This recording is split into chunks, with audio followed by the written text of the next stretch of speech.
إن الحمد لله نحمده ونستعينه ونستغفره ونؤمن به ونتوكل عليه ونعوذ بالله من شرور أنفسنا ومن سيئات أعمالنا من يهده الله فلا مضل له ومن يضلل فلن تجد له وليا مرشدا الذي لا ند له ولا مثل له ولا مثيل له ولا شبه له ولا شبيه له الذي فرد أحد صمد لم يلد ولم يولد ولم يكن له كفوا أحد ونشهد أن لا إله إلا الله وحده لا شريك له الذي أرسل نبيه بالهدى ودين الحق وداعيا إلى الله بإذنه وسراجا منيرا فقد قال الله تعالى في كلامه المجيد وفي فرقان الحميد أعوذ بالله من الشيطان الرجيم بسم الله الرحمن الرحيم والتين والزيتون وطور سينين وهذا البلد الأمين إن الله وملائكته يصلون على النبي يا أيها الذين آمنوا صلوا عليه وسلموا تسليما اللهم صل على مولانا محمد وعلى آله مولانا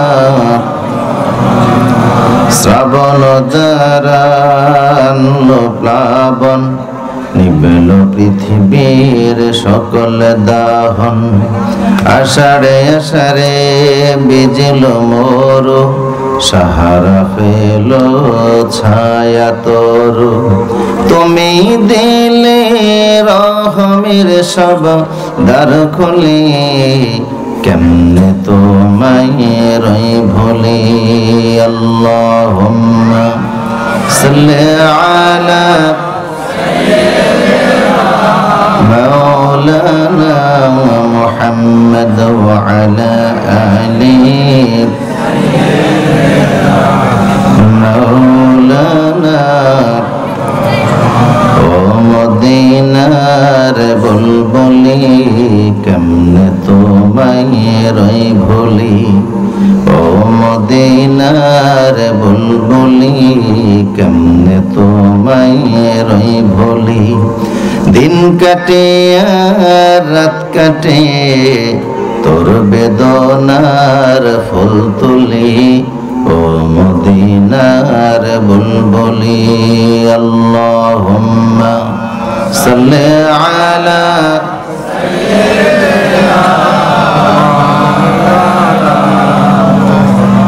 وعلى آل سيدنا مولانا محمد لا إله إلا الله لا إله إلا الله আল্লাহ নামের জিকির করবে যারা আল্লাহর কাছে প্রিয় তারা, আল্লাহর কাছে প্রিয় যারা, জান্নাতে প্রবেশ করবে তারা। লা ইলাহা ইল্লাল্লাহ,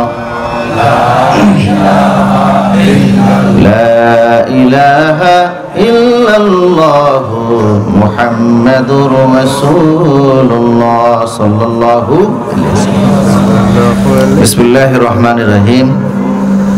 তেলিশায়ের পূর্ব পাড়া ফুরকানিয়া মাদ্রাসার উদ্যোগে 13তম বার্ষিক ওয়াজ ও দোয়ার মাহফিল। আজকের মাহফিলের সম্মানিত সভাপতি, বিশিষ্ট ব্যবসায়ী, শিক্ষানুরাগী, সমাজসেবক, অত্র প্রতিষ্ঠানের সম্মানিত সভাপতি, পূর্বপাড়া কেন্দ্র জামে মসজিদের সভাপতি জনাব মোহাম্মদ আলী আক্কাস আপন সাহেব, আমার অত্যন্ত প্রিয় এবং কাছের মানুষ। আল্লাহ ওনার হায়াতে বরকত দান করুন। আজকের প্রধান অতিথি ফরিদগঞ্জ উপজেলা পরিষদের মাননীয় ভাইস চেয়ারম্যান।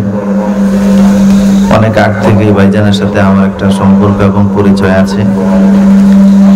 ধার্মিক একজন মানুষ, আলহাজ জিএস তসলিম সাহেব, আল্লাহ ওনার হায়াতে বরকত দান করুন। আজকের বিশেষ অতিথি ৩ নং শহীদপুর ইউনিয়ন পরিষদের মাননীয় চেয়ারম্যান হযরত মাওলানা মোহাম্মদ শরাফতুল্লাহ সাহেব। বাংলাদেশে খুব কম চেয়ারম্যানই আছে মাদ্রাসা ব্যাকগ্রাউন্ডের, ঠিক কিনা? আপনারা একজন আলেম দ্বীনকে পেয়েছেন, আল্লাহ ওনার হায়াতে বরকত দান করুন। আজকের অন্যতম অতিথি জনাব নজরুল ইসলাম পাটোয়ারি সাহেব, ৩ নং শহীদপুর পূর্ব ইউনিয়ন আওয়ামী লীগের সাবেক সভাপতি। অন্যতম অতিথি জনাব আব্দুল হক মিয়াজি সাহেব, সাবেক চেয়ারম্যান ৩ নং শহীদপুর পূর্ব ইউনিয়ন পরিষদ। আজকের অন্যতম বিশেষ অতিথি জনাব দুলাল পাটোয়ারি সাহেব, বিশিষ্ট সমাজসেবক। আমার আগে কথা বলেছেন হযরত মাওলানা কামাল উদ্দিন আইয়ুবী সাহেব হাফিজাহুল্লাহ, হযরত মাওলানা সাইফুল ইসলাম দ্বীন মুজাদ্দিদি সাহেব সহ সমস্ত আলেমদের আল্লাহ হায়াতে বরকত দান করুন। সুপ্রিয় সুধী মণ্ডলী, আত্মার আত্মীয় যুবক ভাইরা, পর্দার আড়ালে অবস্থানরত শ্রদ্ধেয় মা এবং বোনেরা, কচি কাঁচা ছোট ছোট মানিকেরা, মুরব্বিয়ানে কেরাম, সকলের প্রতি আমি আমার অন্তরের অন্তরস্থল থেকে জ্ঞাপন করছি মোবারকবাদ। সবটুকুন শুকরিয়া মহিয়ান গরিয়ান সর্বশক্তিমান রব্বুল ইজ্জত ওয়াল জালালের জন্য, যিনি যাচাই বাছাই করে কোরআন প্রেমিক কিছু মুসলমানদেরকে কোরআনের প্যান্ডেলে এসে বসার তৌফিক দিয়েছেন। সেই মনিবের দরবারে শুকরগুজার হচ্ছি। সকল প্রকার জড়তা, দুর্বলতা, হীনমন্যতা, সংকীর্ণতা, আভিলতা জেড়ে ফেলে দিয়ে ইমানের বলে বলিয়ান হয়ে হৃদয় অবনত চিত্তে হৃদয়ের সবটুকুন আবেগ উজাড় করে শ্রদ্ধা জড়িত কণ্ঠে বিনয় এবং অত্যন্ত বিনম্রতার সহিত চারদিকের নিস্তব্ধতাকে দূর করে ইথারে ধ্বনিত প্রতিধ্বনিত করে সিংহ শার্দুলের মতো গর্জন মেরে বুক বড়ে আর মুখ বড়ে উচ্চ কণ্ঠে প্রাণ খুলে সমস্বরে সমবেত আওয়াজে সকলে একবার পড়ছি আলহামদুলিল্লাহ, পড়ছি রব্বানা লাকাল হামদ হামদান কাসীরান তাইয়িবান মুবারাকান ফীহি ইয়া রাব্বি লাকাল হামদু কামা ইয়ানবাগি লিজালালি ওয়াজহিক আযীম সুলতানিক। আমরা আল্লাহ পাকের দরবারে শুকরগুজার হলাম, যিনি আমাদেরকে কোরআনের মাহফিলে বসিয়েছেন। করোনা পরিস্থিতির কারণে, কোভিড-19 কারণে প্রোগ্রামের পরিমাণ একটু কম। প্রতিদিন এই কম বেশি কিছু লোক আক্রান্ত হচ্ছে এবং মৃত্যুবরণ করতেছে। তথাপি আল্লাহ আমাদের যাদেরকে সুযোগ দিলেন, তৌফিক দিলেন কোরআনের মজলিসে আসার এবং বসার, আমরা একটু বেশি করে শুকরিয়া আদায় করার দরকার, ঠিক কিনা বলেন? করোনা আল্লাহর পক্ষ থেকে এসেছে। কার পক্ষ থেকে এসেছে? রাসূল বলছেন ইজা সামি'তুমুত তাউনা যখন তোমরা কোনো মহামারীর কথা শুনবা, আল্লাহর উপর তাওয়াক্কুল করবা, নিজ এলাকায় থাকবা। ওয়াইজা ওয়াকা বিআরদিন ওয়া আনতুম ফিহা ফালা তাদখুলুহা, অন্য এলাকার লোক যখন মহামারী বেশি আকারে হয়ে যাবে, নিজ নিজ অবস্থানে থাকবা, এটাই হলো নির্দেশ। সারা পৃথিবী বিধ্বস্ত হয়েছে। করোনা এই পর্যন্ত 14 থেকে 15 লক্ষ মানুষ বিদায় হয়েছে। 3.5 কোটির মতো লোক আক্রান্ত। পৃথিবীর সবচেয়ে ক্ষমতাধর রাষ্ট্র যারা, সামরিক দিক থেকে সারা পৃথিবীর সবচেয়ে শক্তিশালী দেশ মার্কিন যুক্তরাষ্ট্রকে আল্লাহ এই করোনার মাধ্যমে নাস্তানাবুদ করে দিয়েছে। ঠিক কিনা বলেন? ইটালির সরকার শেষ পর্যন্ত আকাশের দিকে তাকিয়ে ভিক্ষা চেয়ে বলেছে যে, মালিক তুমি যদি সাহায্য না করো, এই মুসিবত থেকে উদ্ধার পাওয়ার আর কোনো রাস্তা নাই। ওষুধপত্র, ডাক্তার, চিকিৎসা কোনো ক্ষেত্রেই তাদের প্রস্তুতি ব্যবস্থাপনা অভাব ছিল না, কিন্তু আল্লাহর একটা ছোট্ট মহামারীর মোকাবেলা করতে পারে না। ঠিক কিনা বলেন?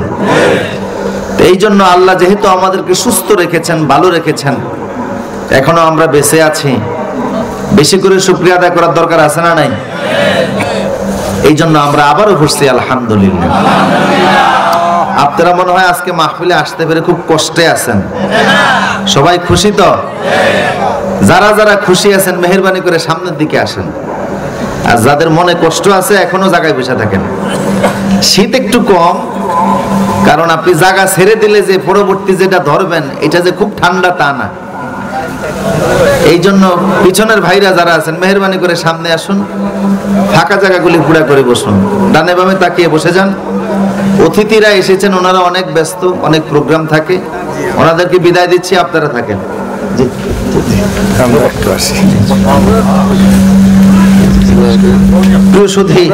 আসসালামু আলাইকুম। ভিড় যেন না থাকে। মাইকের আওয়াজ কি আপনাদের কাছে ক্লিয়ার? আওয়াজ শোনা যায়? উচ্চ কণ্ঠে বলুন আল্লাহু আকবার। পুরুষ সূচিত আওয়াজে। আমরা এখানে যারা আছি মহিলা না পুরুষ? শুধু পুরুষ না ইমানদার পুরুষ? শুধু ইমানদার পুরুষ না সুপুরুষ আমরা?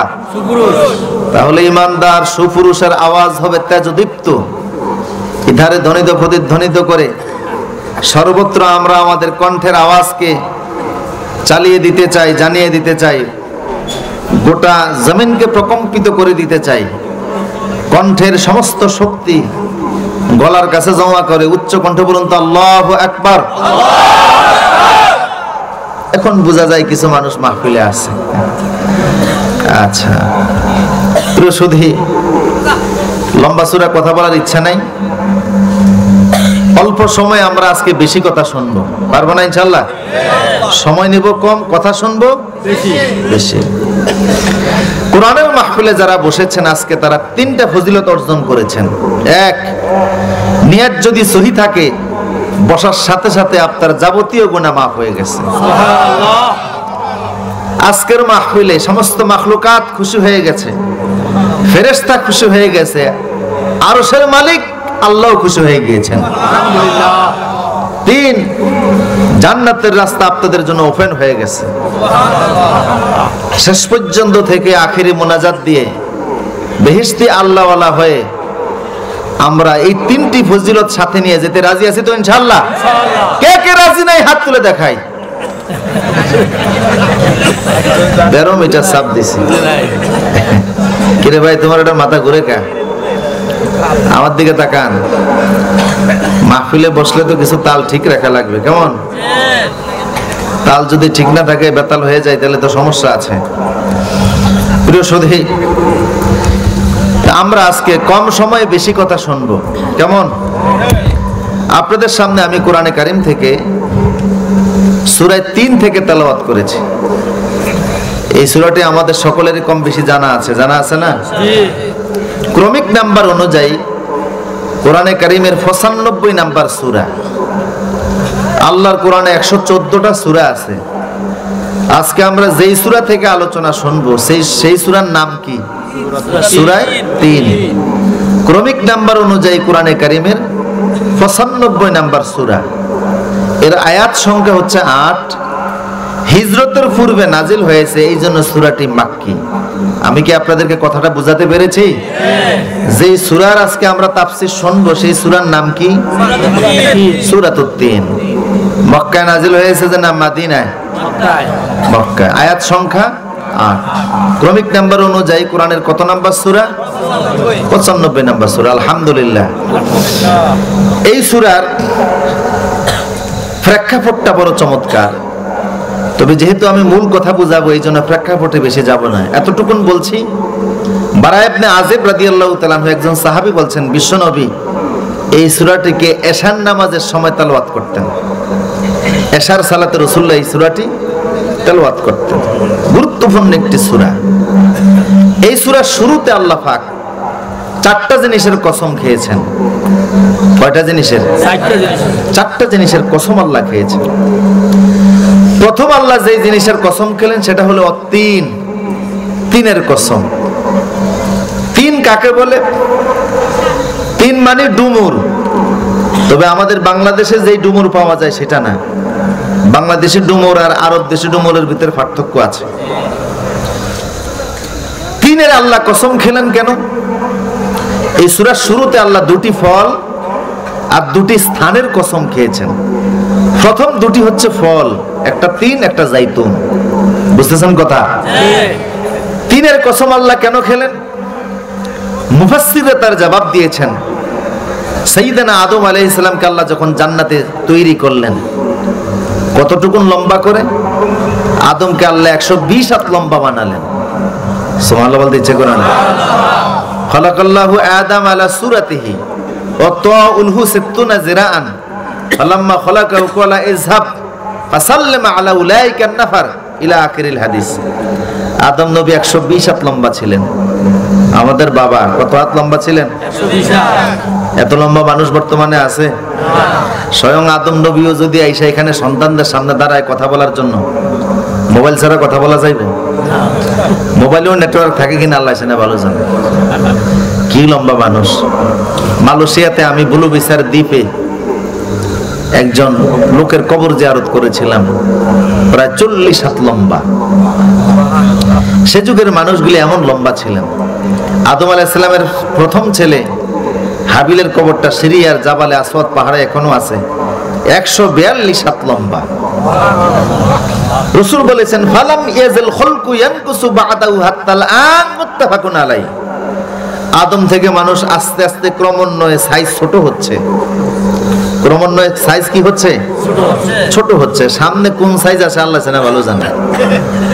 প্রসূতি আদম আলাইহিস সালামকে আল্লাহ জান্নাতে তৈরি করলেন। তো মানুষের জন্ম জঙ্গলে না জান্নাতে? কথা বলেন কোথায়? জান্নাতে। আর মিস্টার ডারউইন কি বলে? চার্লস ডারউইন জার্মানির একজন বিজ্ঞানী, তিনি বলেছেন যে মানুষ তো মানুষ না, মানুষ আসছে বানর থেকে। মানুষের জন্ম জঙ্গলে, আর ইসলাম বলে মানুষের জন্ম হচ্ছে আল্লাহর জান্নাতে। জঙ্গলে বললে সম্মান বাড়ে না জান্নাতে বললে সম্মান বাড়ে? ডারউইন বলল যে আজ থেকে 400 কোটি বছর আগে পৃথিবীতে সব পানি ছিল, আর কিছুই ছিল না।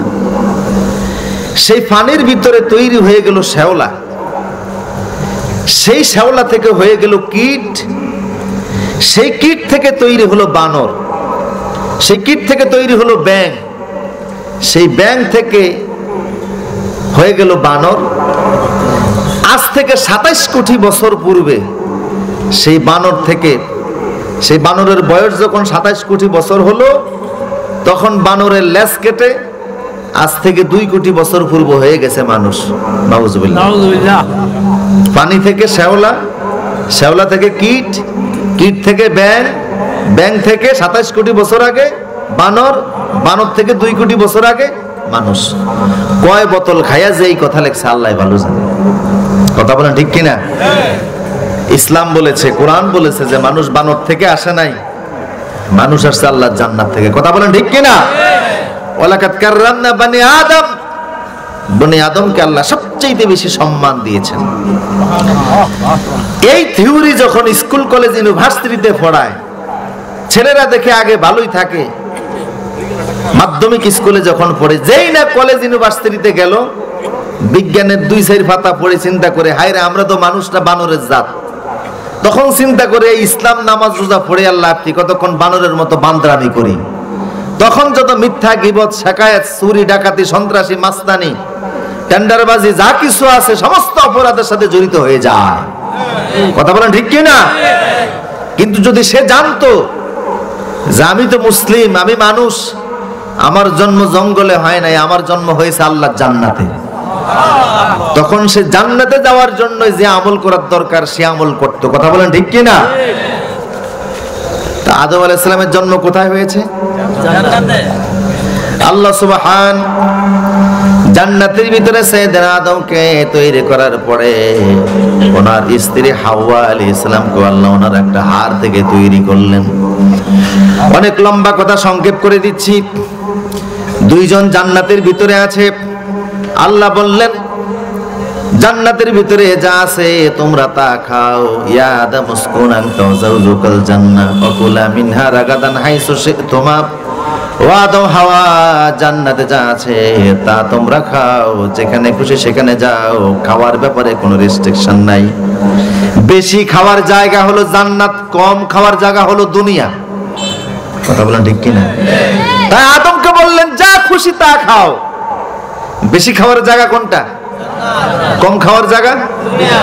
কিন্তু অনেকের এই বিয়ার অনুষ্ঠানে খাইতে দেখলে বোঝা যায় না সে দুনিয়ায় কম খাইতেছে। 500 টাকা দিয়া 5টা রোস্ট, 8টা বোস্ট, 2-10 গ্লাস বোরহানি, 3 দিনের খানা একসাথে খায়। কথা বলে ঠিক কিনা? খাইতে খাইতে ফ্যাক্টরে বানাইছে একটা তরমুজের সাইজ। নিজের পুকুন পর্যন্ত মারা যায় এমন ফ্যাটের সাইজ বানাইছে। কথা বলেন ঠিক কিনা? বেশি খাবেন না, কম খাবেন। কম খাওয়ার ভিতরে বরকত আছে না নাই? আছে। যত কম খাবেন তত ভালো থাকবেন, বেশি খাইবেন তো মরছেন। রাসূলুল্লাহর কাছে একবার মিশরের বাদশা মুকাওকাস, আপনাদের কষ্ট হচ্ছে মনে হয়, আলোচনা কিছুক্ষণ শোনা যাবে ইনশাআল্লাহ। মিশরের বাদশা মুকাওকাস রাসূলুল্লাহর কাছে একজন চিকিৎসক পাঠিয়েছে। এই ডাক্তার 6 মাস মদিনাতে চেম্বার খুলে বসে আছে, কোনো রোগী পায় না। সুবহানাল্লাহ। কয় মাস? 6 মাস। রাসূলুল্লাহ বললেন ডাক্তার তোমার দরকার নাই আমাদের, নাহনু কাওমুন লা নাকুল হাত্তা নাজুআ, আমরা তো সেই জাতি যারা খিদা না লাগলে খাই না, আর খিদা থাকতে থাকতে আমরা খাবার পরিহার করি। আমাদের চিকিৎসার জন্য ডাক্তারের দরকার নাই। আল্লাহু আকবার। সুন্নত তরিকার ভিতরে সুন্দর লাইফ আছে যদি আমরা সেটা মেনে চলি। তো কম খাবেন, কম খাওয়ার জায়গা দুনিয়া, বেশি খাওয়ার জায়গা কোনটা? জান্নাত। জান্নাতে যখন খাবেন, জান্নাতের প্রত্যেকটা মানুষ লম্বা হবে 120 হাত। তাও সুবহানাল্লাহ কইতে পারলেন না? কত হাত লম্বা হবে? 120 হাত। আপনি দেখবেন আপনার চোখের সামনে দিয়ে পাখি উড়ে যাচ্ছে, জান্নাতি পাখি। মনে মনে সামান্য খেয়াল করার সাথে সাথে বুনা হয়ে আপনার মুখের সামনে চলে আসবে। খাওয়া মাত্র ঢেক দিবেন, সাথে সাথে সব ভিতরের হজম হয়ে গেছে। জান্নাতে পেশাব নাই, পায়খানা নাই, টয়লেট নাই, নাকে কোনো ময়লা নাই, বগলের নিচে দুর্গন্ধ নাই, নাভিতে দুর্গন্ধ নাই। কিছুক্ষণ পর পর খাবেন, যা মন চায় তা খাবেন। সুবহানাল্লাহ। মা লা আইনুন রাআত ওয়া লা উযুনুন সামিআত ওয়া লা খাতারা আলা কলবি বাশার, কল্পনায় আসে না এমন খাবার আল্লাহ সামনে দিবেন। একজনে কয় হুজুর ওক্কা পাওয়া যাবে না? বিড়ি খাওয়া কিছু মানুষ আছে না নাই? সিলেটের হবিগঞ্জে একবার ওয়াজ করতে গিয়েছিলাম জীবনের প্রথম। সেখানে ইমাম সাহেব আসছে, মসজিদের ইমাম, ওনার মুখ থেকে দুর্গন্ধ আসতেছে। আমি বললাম আপনি বিড়ি খাইছেন নাকি? কয় আপনি খাইবেন নি একটা, বা খুব মজা।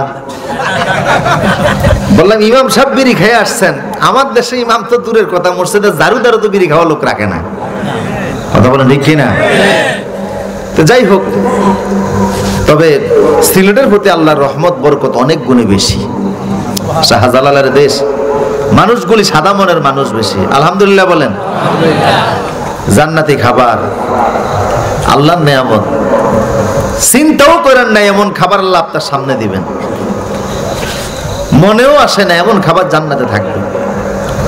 আদম আলাইহিস সালাম আল্লাহ বললেন তুমি যা খুশি তা খাও, যেখানে খুশি সেখানে যাও, খবরদার এই যে একটা গাছ দেখা যায় এই গাছের কাছে তোমরা যাবা না।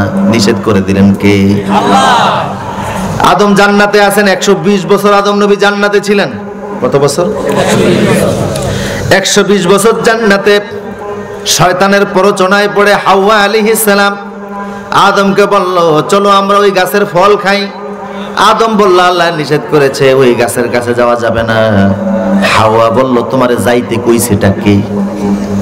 যাইতেছে না, আল্লাহ নিষেধ করছে, খাইতে তো আর নিষেধ করে নাই, তোমার যাইতে কইছে কে? ফল তো আমি নিজে আইনা দেব। স্ত্রীর কথায় আদম প্রভাবিত হয়ে গেলেন। স্ত্রীর কথায় প্রভাবিত হওয়া এটা আগেও ছিল, এখনো আছে। কথা কোন ঠিক কিনা? স্বামীরা মহিলাদের কথায় ছিল, এমন স্বামী আছে না? বাদশাহ আকবর একবার নিজ এলাকার সব বিবাহিত পুরুষদেরকে ডাকলেন। সব বিবাহিত পুরুষরা আসছে। উনি বললেন আমি আপনাদেরকে ডাকছি কেন জানেন? আমার এলাকায় যারা কে কে বোর কথা শোনেন এদেরকে আমি দেখতে চাই। যারা যারা বোর কথা শোনেন এরা ফ্যান্ডেলের ডান দিকে যান, আর যারা বোর কথা শোনেন না এরা ফ্যান্ডেলের বাম দিকে যান। বিশাল বড় ফ্যান্ডেল, কয়েক হাজার মানুষ আসছে, সবগুলি গেছে ফ্যান্ডেলের ডান দিকে, মানে এরা বোর কথা শোনে। বাম দিকে গেছে একজন, যেই গেছে সে একেবারে দুর্বল একটা মানুষ, মনে হয় যেন বাতাসের বাড়ি দেওয়ার আগে পড়ে যায়, হ্যাংলা পাতলা। আকবর অবাক হয়ে গেছে যে এতগুলি মানুষ, সাহসী শক্তিশালী লোক, সব বামে গেছে, এরা বোর কথা শোনে। এই বেটা তুমি কি বোর কথা শুনি না, তুমি বামে গেছো কেন? কয় বাদশাহ মহোদয় আমি বোর কথা শুনি কি শুনি না সেটা বলতে পারবো না, তবে সকালবেলা যখন বাড়ি থেকে রওনা দিয়েছি বউ আমার একদম কড়া নির্দেশ দিয়েছে যে খবরদার সবাই যেই দিকে যাবে তুমি সেই দিকে যাবা না, উল্টা দিকে যাবা। সবার সাথে একদিকে গেলে যদি আমি খবর পাইছি বাসায় এলে জন্মে সাইজ করব। স্ত্রীর কথা শোনা যায় যদি কথাটা শরীয়ত সম্মত হয়। কথা বলেন ঠিক কিনা? আল্লাহ রাসূল বলছেন মান আকরামাহা ইল্লা কারীম ওমান আহানাহা ইল্লা লাঈম। স্ত্রীদের কাছে যে সম্মানিত সে আসলেই সম্মানিত, আর স্ত্রীর কাছে যে লাঞ্ছিত, স্ত্রীকে যে খারাপ ব্যবহার করে, আচার আচরণ করে, মাইদ্যর করে, সে আসলেই লাঞ্ছিত একটা লোক। কথা বলেন ঠিক কিনা? রাসূল বলছেন যে তার পরিবারের কাছে উত্তম সে সমাজেও উত্তম, কারণ একটা মানুষের চরিত্র সবচেয়ে বেশি জানে কে? তার স্ত্রী। কষ্ট হচ্ছে আপনাদের? তা আদম স্ত্রীর কথায় প্রভাবিত হয়ে গেলেন। স্ত্রীর কথায় প্রভাবিত হওয়া এটা আগেও ছিল, এখনো। হাওয়া বললেন তোমারে যাইতে কইছে কে? তুমি এখানে থাকো, ফল আমি এনে দেব। স্ত্রীর কথায় প্রভাবিত হয়ে সাইয়্যিদানা আদম আলাইহিস সালাম তিনি গন্ধম খেলেন। সাথে সাথে ওনার শরীরে যে পোশাকগুলি ছিল সব খসে পড়ে গেছে। হাওয়ার পোশাকগুলিও খসে পড়ে গেল, জান্নাতি কাপড় পরে গেছে, শরীরে কাপড় নাই, দুইজন উলঙ্গ হয়ে গেলেন। শরীরে কোনো জামা কাপড় নাই, দুইজন এখন উলঙ্গ, লজ্জাস্থান একে অপরে দেখতে পাচ্ছেন। লজ্জায় পড়ে গেলেন আদম, কি করবেন খুঁজে পাচ্ছেন না। সর্বপ্রথম লজ্জাস্থান ঢাকার জন্য তিনি একটা দৌড় দিলেন। সামনে গিয়ে দেখেন একটা গাছ, যে গাছ থেকে পাতা নিয়ে আদম নিজের লজ্জাস্থান ডাকলেন, সেই গাছটার নাম হলো তিন গাছ। সুবহানাল্লাহ বলবেন না? আদম ফাদাল্লাহুমা বিগুরুরিন ফালাম্মা যাqa আশ-শাজারাতা বাদাত লাহুমা সাওআতুহুমা ওয়া তাফিকা ইয়াখসিফানি আলাইহিমা মিন ওয়ারাকিল জান্নাহ। আল্লাহ বললেন দুইজনের শরীরের জান্নাতে পোশাকগুলি খসে পড়ে গেল। দুইজন জান্নাতে দৌড়িয়ে লজ্জাস্থান ঢাকার জন্য কিছুই খুঁজে পায় না। তিন গাছের পাতা পেয়েছে, সেই পাতা দ্বারা আদম লজ্জাস্থান ডেকেছে।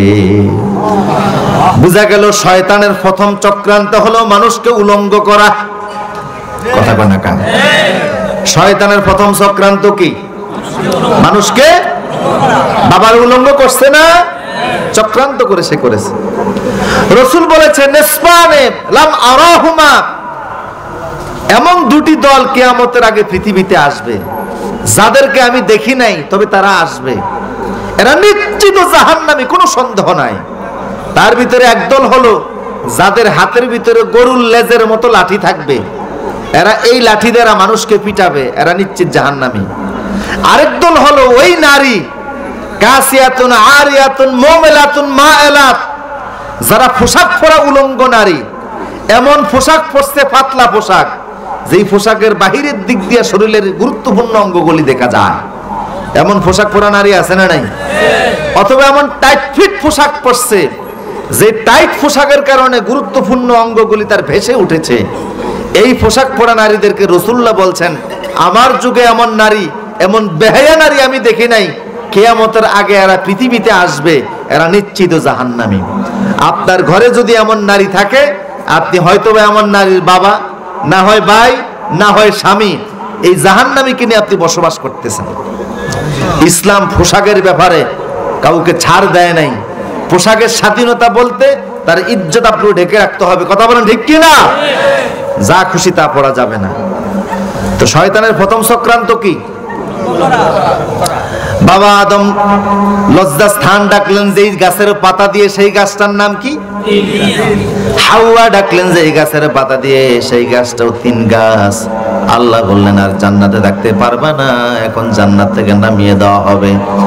বাবাকে পাঠালেন শ্রীলঙ্কায় একটা পাহাড়ের উপরে, এখনো পাহাড়ের ভিতরে আদম নবীর পায়ের ছাপ, ফিঙ্গার প্রিন্ট এখনো আছে। হাওয়াকে পাঠালেন আল্লাহ জেদ্দায়, সৌদি আরবের জেদ্দায়, জাদ্দাতুন মানে দাদি, হাওয়ার নামে এই জায়গাটা হয়েছে। আদম এবং হাওয়া আলাইহিস সালাম দুইজনের কবর জেদ্দায় আছে। আমি 2009 সালে দুটোটা কবর জিয়ারত করেছি, আলহামদুলিল্লাহ। অনেক লম্বা কবর। আদম এই শ্রীলঙ্কা থেকে সৌদি আরবের দিকে রওনা শুরু করলেন পায়ে হেঁটে। গাড়ি ঘোড়া ছিল নাকি কিছু? 11,000 কিলোমিটার রাস্তা পায়ে হেঁটে গেছেন তিনি। সুবহানাল্লাহ বলবেন না? কত হাজার? উনি যখন রওনা দিয়েছে, আল্লাহ, আদম নবী তো আর দুনিয়ার প্রথম মানুষ, ওনার পায়ে আল্লাহ এত বরকত দিয়েছে, উনি এক কদমে 77 কিলোমিটার যেতে পারতেন। আপনারা বলতে পারেন ওনার পা কি এত, কদম কি এত লম্বা ছিল নাকি? না, জমিনকে আল্লাহ ওনার জন্য সংকীর্ণ করে দিয়েছেন। যেখানে যেখানে আদমের কদম পড়ছে সেখানে আল্লাহ শহর তৈরি করে দিয়েছেন। তিনি চলে গেলেন সৌদি আরব। আরাফার ময়দানে স্বামী স্ত্রী সাক্ষাৎ হলো, আল্লাহর কাছে ক্ষমা চাইলেন, আল্লাহ মাফ করে দিলেন। আরো জোরে বলুন শুনতেছেন আমার কথা? তাহলে আল্লাহ সূরা 3-এর শুরুতে 4টে জিনিসের কসম খেয়েছেন। প্রথম কসম খাইলেন 3-এর। কেন? যেহেতু এই 3 গাছের পাতা দ্বারা আদম এবং হাওয়া লজ্জাস্থান ডেকে জান্নাত থেকে দুনিয়াতে আসছেন। বুঝে আসছে কথা? কিছুক্ষণ আলোচনা শোনা যাবে ইনশাআল্লাহ। 2 নম্বর আল্লাহ কসম খেলেন জাইতুন। জাইতুন এটা একটা ফল। অলিভ অয়েল চিনেন না আপনারা? বাচ্চাদের গায়ে লাগায়। রাসূলুল্লাহ বলতেন ইদ্দাহিনু বিজাইতুন ফাইন্না ফিহি বারাকা। তোমরা জাইতুনের তেল ব্যবহার করবা। জাইতুনের তেল যদি শরীরে দেন চামড়া থুবড়াবে না। এই যে চামড়া নষ্ট হয়ে যায়, চামড়া থুবড়ে যায়, শরীরের স্কিন যদি ভালো রাখতে চান কি তেল ব্যবহার করবেন? আমাদের দেশে সরিষার তেলের কয় মাস্টার অয়েল, আর আরব দেশে জাইতুনের তেলের বলে মাস্টার অয়েল। এটা ওটা ব্যবহার করে। রাসূল বলতেন জাইতুনের তেল খাবা, এটা গায়ে দিবা, এটা বরকত। এই জাইতুন আল্লাহ রাসূলের নিয়ম ছিল, তিনি জাইতুন গায়ে দিতেন, খেতেন। হুজুর বলতেন এটা নবীরাও দিত, নবীরাও জাইতুনের তেল ব্যবহার করতো, জাইতুন খেত। এটা আরব দেশের পাহাড়ি এলাকার ভিতরে জাইতুন হয়, নবীদের প্রিয় একটা তেল ছিল এটা। এই জন্য আল্লাহ এটার কসম খেয়েছেন জাইতুন। সুবহানাল্লাহ। 2টি ফলের কসম খাওয়ার পরে এবার আল্লাহ বললেন তুরি সিনিন, সিনাই পর্বতের কসম। একটা পাহাড়ের কসম খাইলেন আল্লাহ। পাহাড়টা পৃথিবীর কোন দেশে নেই, আসে মাত্র মিশরে। কোথায়? আরবিতে পাহাড়গুলি হয় 2 ধরনের। যে সকল পাহাড়ে গাছ গাছালি থাকে সেই সকল পাহাড়কে বলে তুর। যে সকল পাহাড়ে গাছ থাকে না, গাছ গাছালি থাকে না, সেই পাহাড়গুলিকে বলে জাবাল। সারা পৃথিবীতে 6500 পাহাড় আছে। সবচাইতে উঁচু যেই পাহাড়টা ওইটা হলো মাউন্ট এভারেস্ট। নাম শুনছেন আপনারা? 29,035 ফিট এটার উচ্চতা। 29,035 ফিট, বিশাল বড় পাহাড়। কথা বুঝতেছেন? এরকম 6500 পাহাড় আছে পৃথিবীতে। তুর পাহাড় যেটা 3 নম্বরে আল্লাহ কসম খেলেন এটা মিশরে। এই পাহাড়ের উচ্চতা হলো 8,500 মিটার। তো পৃথিবীর এত পাহাড় থাকতে তুর পাহাড়ের আল্লাহ মিশরের একটা পাহাড়ের কসম খাইলেন কেন? কারণ আল্লাহ জাবান, আল্লাহ যেমন দামি, আল্লাহ জাবানও তত। কথা বুঝতেছেন কিনা? এই জন্য কসম খেয়েছেন। আপনারা মূসা আলাইহিস সালামের নাম শুনেছেন, তিনি মিশরেই লালিত পালিত হচ্ছিলেন। যে কোনো এক কারণে ফেরাউন ওনাকে হত্যার সিদ্ধান্ত নিল। তখনই তিনি নবুয়াত পান নাই, ভরা যৌবনের যুবক, টকবকে যুবক। হত্যার চক্রান্ত শুনে মূসা আলাইহিস সালাম চলে গেলেন ফিলিস্তিনের দিকে, মাদায়ান। সেখানে গিয়ে দেখেন যে এক এলাকার ভিতরে ছেলেরা তাদের উট গরু ছাগলকে পানি পান করাচ্ছে, আর দুইটা মেয়ে তাদের পশুগুলো নিয়ে সাইডে এক জায়গায় দাঁড়িয়ে আছে। অসহায়ত্ব দেখে দুই মেয়েকে জিজ্ঞেস করলেন, তোমরা এইভাবে দাঁড়িয়ে আছো কেন? মেয়েরা বলল, আমরা নবীর মেয়ে, আমাদের বাবা হযরত শুআয়ব আলাইহিস সালাম, আমাদের ভাই নাই, পশু পাখি আমাদের গরু ছাগলকে পানি পান করাতে হয়। পুরো এলাকার কুয়া হলো একটা। তো ছেলেরা পানি পান করানোর পর ওরা যখন চলে যায়, আশেপাশে যেই পানি পড়ে থাকে ওইটা আমাদের পশুদেরকে খাওয়াই। কারণ এই কুয়া থেকে শক্তি প্রয়োগ করে পানি উঠানোর মতো ক্ষমতা আমাদের দুই মেয়ে নাই। মূসা আলাইহিস সালাম তো নবী মানুষ, একজন নবীর গায়ে সমকালীন 40 জন যুবকের যেই পরিমাণ শক্তি থাকে, একজন নবীর গায়ে সেই পরিমাণ শক্তি ছিল। আর একটু আস্তে বলেন। আর বিশ্ব নবীর শরীরে রাসূলুল্লাহ বলতেন, শক্তিশালী মানুষকে আল্লাহ পছন্দ করেন। আল্লাহর নবীর শরীরে 100 জন নবীর গায়ে যেই পরিমাণ শক্তি থাকে সেই পরিমাণ শক্তি ছিল। রাসূলের গায়ে পরিমাণ শক্তি ছিল, যদিও তিনি কোনোদিন শক্তির অহংকার করেন নাই, বরং তিনি হাত তুলে বলতেন, আল্লাহুম্মা জাআলনি ফি আইনি সগীরা ওয়া জাআলনি ফি আইনিন নাস কাবীরা। আল্লাহ তুমি আমার চোখে আমারে ছোট করে দাও, মানুষের চোখে আমারে বড় করে দাও। নিরহংকারী মানুষ ছিলেন, 2 পা বিছাইয়া লেপটি দিয়া বসতেন। লোকেরা বলতো, মুহাম্মদ এরকম দাসের মতো বসে কেন? হুজুর বলতেন, আনা আব্দুক ওয়া ইবনে আব্দুক ওয়া ইবনে আমাতিক নাসিয়াতিক, আমি তো গোলাম, গোলামের ঘরের গোলাম, আল্লাহর গোলাম। আল্লাহু আকবার। আমরা কার গোলাম? আওয়াজ দিয়ে বলেন, কার গোলাম? এই শব্দের ভিতরে তৃপ্তি আছে না নাই? আমরা আল্লাহর গোলাম, এই শব্দের ভিতরে মজা আছে, তৃপ্তি আছে, সান্ত্বনা আছে, কারণ আমাদের একজন অভিভাবক আছে, তার নাম কি? আল্লাহু আকবার। আমরা সাহায্য চাই কার কাছে? বলেন, ইয়াকা না'বুদু ওয়া ইয়াকা নাস্তাঈন ইহদিনাস সিরাতাল মুস্তাকিম। সবচেয়ে আমরা আল্লাহর কাছে, আমাদের কথা আল্লাহ শোনেন, আমরা দোয়াও করি আল্লাহর কাছে। করতে রাজি আছেন তো? শোনো শোনো ইয়া ইলাহি আমার মোনাজাত, শোনো আমার মোনাজাত। মসজিদের জারো বারদার ও কামারে হাত, শোনো আমার মোনাজাত। যেন কানে শুনি সদা তোমার কালাম হে খোদা, চোখে যেন দেখি শুধু কোরআনের আয়াত, শোনো আমার মোনাজাত। আলহামদুলিল্লাহ। আমার প্রিয় সুদীপ, মূসা আলাইহিস সালাম শক্তিশালী মানুষ ছিলেন। তিনি দৌড়ে গেলেন, 2 দিকে হাত দিলেন, সব যুবক ডানে বামে পড়ে গেছে। কুয়া থেকে তিনি পানি উঠালেন, মেয়েদের ফুসুস ফাল যা ছিল সব খাওয়ালেন। মেয়েরা বাড়ি চলে গেছে, বাবারে যে বলছে, বাবা এমন এক শক্তিশালী যুবক আমরা আজকে দেখেছি যা জীবনে কোনোদিন দেখি নাই। কি যে তার গায়ে শক্তি! 16 জন লোক মিলে যেই ঢাকনা সরাইয়া পানি তোলা লাগে, উনি বাম হাত দিয়ে ধরে ঠেল্লা ফেলে দিছে। ওনার ভয়তে আশেপাশে কেউ আসেও না। বললেন যে তোমরা যে এত পরিশ্রম করে কষ্ট করে কুয়ার পানি উঠাইয়া যেই বিদায় তোমরা হইতা 60টায়, সেটা হইছে সকাল 10টায়। পানি খাওয়াই আজকে বিদায় করছে, তারা তো কিছু পারিশ্রমিক দেওয়ার দরকার। ডেকে নিয়ে এসে তাকে। 2 মেয়ে আইসা বলছে, এই যে পথিক যাবেন না আমাদের বাড়িতে, আব্বা ডাকছে। আপনার কিছু পুরস্কার দিতে চায়। উনি কয় আবার জিগা, যে বিপদে বসছি এলাকা ছেড়ে ভিন দেশে আইছি, কই যাবো কই থাকবো হিসাব নিকাশ নাই, আশ্রয় যেহেতু একটা পাইছি, না যে এত উপায় নাই, চলে গেলেন। সোহাইব আলাইহিস সালাম বিস্তারিত শুনে বললেন, আপনি তো এখন মুসিবতগ্রস্ত, আমার এখানে থাকেন, তবে আপনি এখনই সহসায় যেতে পারবেন না, আমার এখানে থাকেন। যদি আপনি চান আমি আমার একটা মেয়েকে আপনার কাছে বিয়ে দিয়ে ঘর জামাই বানাই। মেয়ে একটা বিয়ে দিয়ে দিলেন, হয়ে গেলেন ঘর জামাই। বললেন মহারানা দাও। উনি কয় মহারানা না, এমটি পকেট। কয় তাহলে মহারানা ছাড়া তো বিয়েও হয় না। ঠিক আছে, এক কাজ করো, 8 বছর আমার এখানে থাকো, তোমার পারিশ্রমিক যেটা পাবা সেটাই মহারানা হয়ে যাবে। বুঝা গেল মহারানা আজকে আছে না আগেও ছিল? কথা বলেন না। এখন মহারানা শুধু লেখে, বাকি আদায় করে কোনটা?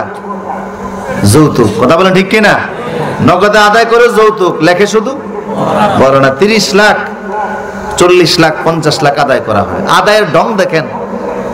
তেজগাঁ, ঢাকা তেজগাঁতে বিয়ে হচ্ছে, জামাইও ভিক্ষুক শ্বশুরও ভিক্ষুক, দুইজন ফার্ম কেটে ভিক্ষা করে। বিয়ের সময় জামাই বলছে আব্বা আমার কিছু দিবেন না। কয় তুইও জানাস আমিও খয়রাতি, তুইও খয়রাতি। দুইজনের ভাঙ্গা বাসন হলো সালান। সকালবেলা যাই, যা কিছু নসিবে জুটে, এরপরে বাড়ি চলে আসি। তুই আমার কাছে চাবি কি আর আমি তোরে দিব কি? তুই তো সবই জানিস। জামাই বলছে আব্বা আমরা গরিব হয়েছি বিদায় বুঝে কিছু চাওয়ার অধিকার নাই। বড় লোকেরা কত টাকা চায়, ফ্রিজ চায়, গাড়ি চায়, মোটর সাইকেল চায়। আবার একটু সালাক যদি বাবা হয় তাইলে বলে জামাই ছেলে তো আপনারে দিয়া দিছি, বেশি কিছু লাগবে না, একটু কানাডা পাঠিয়ে দিলেই চলবো। এরকম টাকায় আছে না নাই? তো এখন আমরা গরিব হয়েছি বিদায়কে কিছু চাইতে পারবো না, বেশি কিছু চাই না। আপনি ফার্ম গেট রাস্তার যে কোনার মধ্যে দাঁড়িয়ে ভিক্ষা করেন, বিয়ের পরে আমার ওই জায়গাটা ছেড়ে দিয়ে সকালবেলা ওখানে দাঁড়ালে মোটামুটি কিছু পকেট টকেট বাড়ি হয়। ভিক্ষার জায়গা নিয়ে এখন টানাটানি শুরু হয়েছে। আমরা যৌতুক খাবো না, ধরবো না, শোবো না, রাজি আছেন ইনশাল্লাহ? কারা রাজি আছে হাত তুলে দেখান দেখি। হাত তোলার দরকার তো করে বিয়ে করাই কে? আচ্ছা না, অসুবিধা নাই। ঘুমিয়ে আছে শিশুর পিতা, সব শিশুদের অন্তরে আল্লাহ যেন এদেরকে ভবিষ্যতে ওয়াদাটা মনে রাখা দেয়। বলুন আমিন। মুসা আলাইহিস সালাম দিলেন মহারানা, 8 বছর পরিশ্রম করব। মুসা আলাইহিস সালামের শরীয়তে ঘর জামাই ছিল, এখনো আছে। তবে আমি আপনাদেরকে পরামর্শ দেই, ভিক্ষা করে খাবেন, তারপরেও ঘর জামাই হবেন না। পারবেন তো ইনশাল্লাহ? কারণ আমার দেশে গোয়াল ঘরের বলদের দাম আছে, ঘর জামাইয়ের কোনো। সকাল বিকাল কানে ধরে উঠায় বসায়, ফান বিক্রি করে জীবন চালাবেন, ঘর জামাই হতে যাবেন না। মুসা আলাইহিস সালাম থেকে গেলেন, 8 বছর 10 বছর সেখানে অতিবাহিত করলেন। এরপরে চিন্তা করলেন এবার আমি আমার নিজ দেশে মিশরের দিকে যাই। আপনারা কি আছেন আমার সাথে? চিন্তা করলেন এবার মিশরে যাই। ফিলিস্তিন থেকে মিশরের দিকে রওনা দিলেন, সাথে স্ত্রী আছে। স্ত্রী আবার সন্তান সম্ভবা, গর্ভবতী সন্তান হবে। প্রচন্ড শীতকাল ছিল, চারদিকে কনকনে শীত। রওনা দিয়েছে। যখন মিশর থেকে রওনা দিয়েছে, ফিলিস্তিন থেকে রওনা দিয়েছে, সামনে বসছে এই তুর পাহাড়। কাছাকাছি আসার পরে স্ত্রী বলে আমার প্রসব ব্যথা উঠেছে, মনে হয় সন্তান প্রসব হবে। কিন্তু শীতের কারণে স্ত্রী কাঁপতেছে, প্রচন্ড শীত। গায়ে যেই সমস্ত সোয়েটার ছিল শীত মানে না, সেই জন্য একটু আগুনের দরকার। এখন আগুনের জন্য হাতের দিয়াস লাইট নাই, মেস নাই, মেসের কাঠিও নেই। হঠাৎ করে মুসা তাকিয়ে দেখে তুর পাহাড়ে আগুন জ্বলতেছে। আল্লাহু আকবার! কি জ্বলে? মুসা আলাইহিস সালাম স্ত্রীকে বললেন, ওই স্ত্রী, কোরআনের কথা কিন্তু, ওই যে তুর পাহাড় জমিন থেকে 8,500 মিটার উঁচু, এই পাহাড়ের ভিতরে আগুন জ্বলতেছে, তুমি এখানে থাকো, আমি একটু সামনে যাই, মনে হয় আগুন পাবো। প্রচন্ড শীতের মধ্যে একটু আগুন আর খড়কুটা পাইলে একটু আরাম আছে না নাই? আমি যদি একটু আগুন আনতে পারি তাহলে তোমার আরাম হবে, আমারও আরাম হবে। কনকনে শীতের যন্ত্রণা থেকে সাময়িক একটু রক্ষা পাওয়া যাবে। পাহাড়ে আগুন আছে মনে করে পয়গম্বর পাহাড়ের দিকে রওনা দিলেন। যেই পাহাড়ের উপরে তিনি উঠলেন, আগুনের কাছাকাছি গেলেন, আরশে আজিম থেকে তাৎক্ষণিক আল্লাহ পাক একটা ডাক দিলেন। আল্লাহু আকবার! আল্লাহ পাক ডাক দিয়া বললেন, ও মুসা। আল্লাহ বললেন, ইন্নী আনা রাব্বুক। মুসা, আমি তোমার আল্লাহ। আল্লাহু আকবার!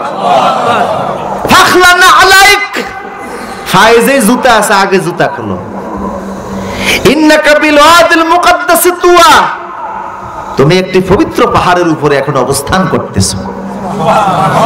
মুসা গেলেন আগুন আনতে, ফায়া গেলেন আল্লাহ সাক্ষাৎ আর নবুয়ত। সুবহানাল্লাহ।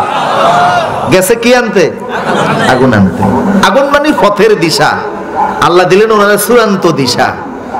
নবুয়ত দিলেন, ডাক দিলেন, জুতা খুলে বললেন পাহাড়ে আসো, তোমার সাথে আমার কথা আছে। আল্লাহ বক্তব্য শুরু করলেন মুসার সাথে। সুবহানাল্লাহ। আল্লাহ বলেন ইন্নানি আনাল্লাহ লা ইলাহা ইল্লা আনা ফা'বুদনি ওয়া আকিমিস সালাতা লিযিকরি। ও মুসা, তুমি পাহাড়ে এসেছো, শুনে নাও আমার পরিচয় শোনো। আমি আল্লাহ, গোটা জগতের আল্লাহ, গোটা জমিনের আল্লাহ, গোটা বিশ্ব জগতের আল্লাহ। বলুন আল্লাহু আকবার। ইন্নানি আনাল্লাহ, আমি আল্লাহ ছাড়া আর কোনো উপাস্য নাই, আর কোনো দেবতা নাই, আর কোনো ক্ষমতাবান নাই, আর কোনো পাওয়ার নাই। কথা কোন ঠিক কিনা? যত নামে লোকেরা অন্য বস্তুরে ডাকে, যত নামেই ডাকুক, নামে হোক বাস্তবতায় হোক, কোন কিছু আমার আল্লাহ সমকক্ষ হতে পারে? কথা বলেন। নিজ হাতে বানায় আবার নিজেই তার কাছে মাথা নত করে, আবার নিজ হাতে নিজে পানি চুবাইয়া ধ্বংস করে, আছে না নাই? কিন্তু আল্লাহ বলেছেন শোনো আমার পরিচয়, পড়েন আল্লাহু লা ইলাহা ইল্লা হুয়াল হাইয়ুল কাইয়্যুম লা তাখুযুহু সিনাতুন ওয়ালা নাওম। আমি আল্লাহ ছাড়া আর কোনো উপাস্য নাই। জগতে যা কিছু দেখো এগুলি সব জড় বস্তু, তোমাদের উপকারও করতে পারে না, ক্ষতিও করতে পারে না। কিন্তু আমি চিরস্থায়ী চিরঞ্জীব, যেমন ছিলাম তেমন আছি, তেমন থাকবো। কথা বলেন ঠিক কিনা? আমার আল্লাহ তাওহীদের পরিচয় দিলেন ছোট্ট একটা সূরার ভিতরে, বললেন পড়েন আমার সঙ্গে, কুল হুয়াল্লাহু আহাদ। পড়েন কুল হুয়াল্লাহু আহাদ আল্লাহুস সামাদ লাম ইয়ালিদ ওয়া লাম ইউলাদ ওয়া লাম ইয়াকুল লাহু কুফুয়ান আহাদ। আল্লাহ বলেন আমি একক, আমি সমাদ, বেনিয়াজ, কারোর মুখাপেক্ষী না। আমি কারোর থেকে জন্ম নেই নাই, কেউ আমার থেকে জন্ম নেয় নাই। আকাশ আর জমিনে আমার সমতুল্য সমকক্ষ কেউ নাই। আছে? আল্লাহ মুসাকে ডাক দিলেন। মুসা আলাইহিস সালাম আল্লাহর কথা শুনে পাগল পারা হয়ে গেলেন। আল্লাহর কথার মধ্যে এত মজা, কথা শুনতে শুনতে মুসা আলাইহিস সালাম একবার ডেকেই বলে ফেললেন, আল্লাহ তোমার কথা এত সুন্দর, না জানি তোমার দেখতে কত সুন্দর। সুবহানাল্লাহ বলবেন না? আমি তোমারে দেখতে চাই। আনজুর ইলাইক, আমার একটু দেখা দাও। আল্লাহ বলেন মুসা আজকে না, পরে এসো। মুসা আলাইহিস সালাম বলেন আল্লাহ কবে? আইসো একদিন। তো মুসা আলাইহিস সালাম আল্লাহর কাছ থেকে ডেট নিয়ে গেছে। শুধু আল্লাহর কথা বললে মজা পায় না, আল্লাহর কি চায়? পাহাড়ে মুসা আলাইহিস সালাম আসলেন, আল্লাহর আজকে দেখবে। আল্লাহ বলেন ফাইনালের আগে টেস্ট হোক। ফাইনাল পরীক্ষার আগে টেস্ট পরীক্ষা আছে না? টেস্ট পরীক্ষা টিকলে তোমার সাক্ষাৎ দেব, ফাইনালে সাক্ষাৎ দেব। টেস্টে যদি না টিকো সাক্ষাৎ হবে না। তো মুসা বলে আল্লাহ টেস্ট দিবেন কেমনে? আল্লাহ বলেন আগে হলে আসো, পরীক্ষার হলে আসো। পাহাড়টারে আল্লাহ পরীক্ষার হল বানালেন। পুরো পাহাড়টার এরিয়া হলো 7 মাইলের এরিয়া। হল তৈরি করতে গিয়ে আল্লাহ হাজার হাজার ফেরেশতা নাজিল করলেন।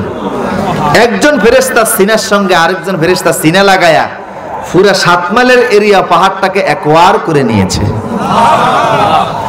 মুসা আলাইহিস সালাম বললেন আল্লাহ পাহাড় একোয়ার হয়েছে, আমি দাঁড়িয়ে আছি, নেন টেস্ট।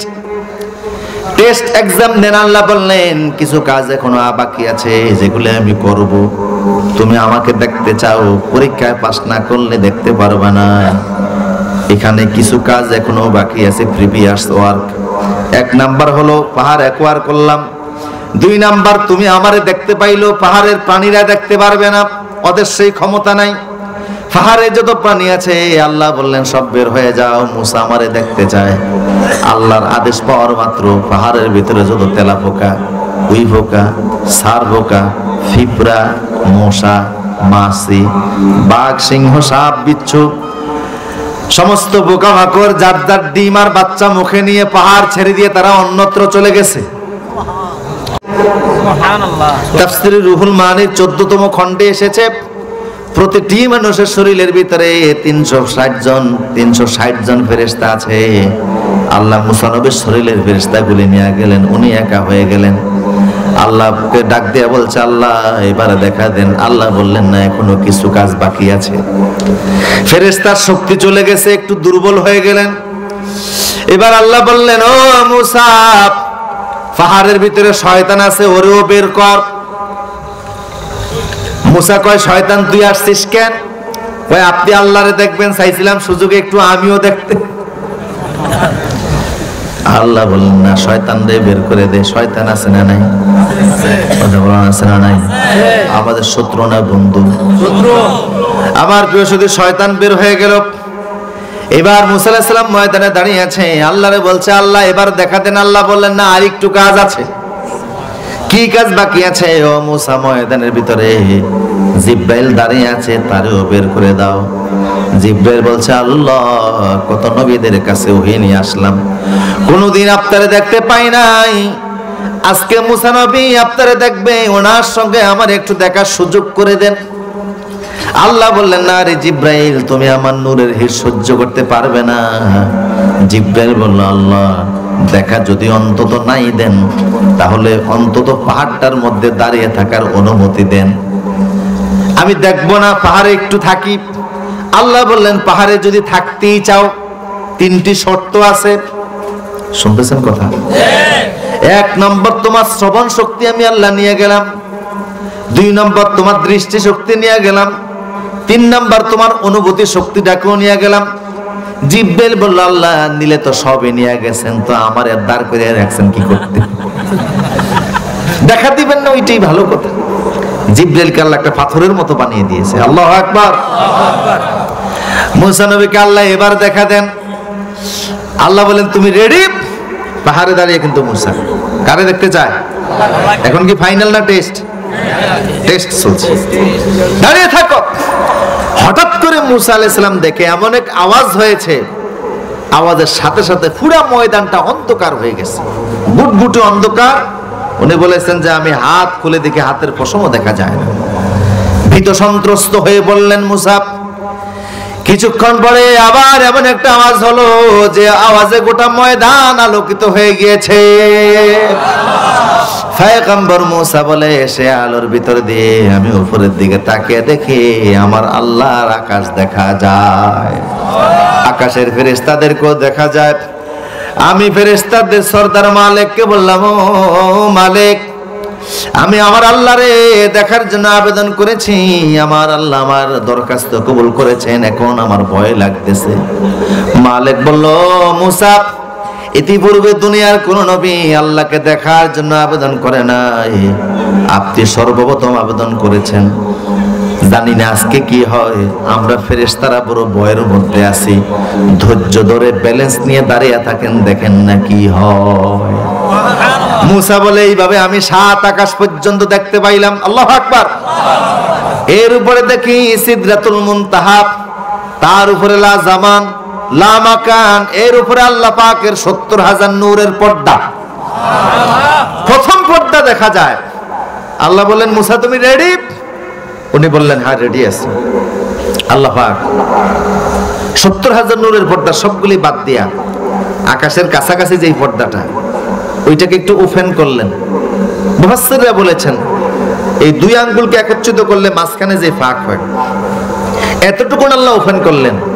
অথবা গরুর নাকের মধ্যে যেই পরিমাণ ছিদ্র, সেই পরিমাণ আল্লাহ ওপেন করে জররা পরিমাণ নূর কুদরতি হাতে আল্লাহ নিলেন। আল্লাহু আকবার। কি নিয়েছেন হাতে?